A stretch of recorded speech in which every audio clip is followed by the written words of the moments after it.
Here is the script. You won't believe what NASA hid from us on the moon's surface. For decades, we've been told that the Apollo missions brought back a wealth of scientific data and samples from the lunar surface. But what if I told you there's something they didn't want to share with the world? The Apollo astronauts who walked on the moon were not just ordinary space travelers, they were also, in effect, ambassadors for the United States government. And as such, they were subject to some pretty strict rules and regulations about what they could say and do while on their mission. But did you know that there's a whole lot more going on with these missions than we've ever been led to believe?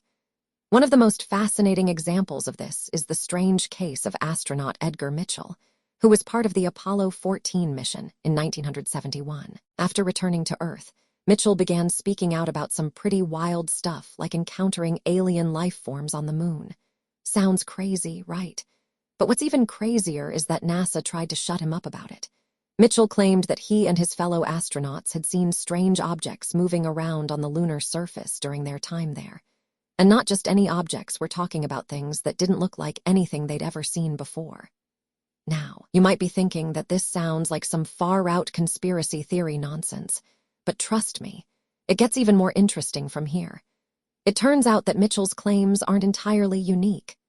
In fact, several other Apollo astronauts have come forward over the years with similar stories about their experiences on the moon. And what's really wild is that these stories all seem to point to a huge cover-up by NASA and the US government about some pretty extraordinary discoveries made during those early space missions.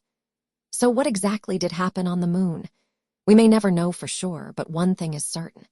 There's more to this story than we've ever been told.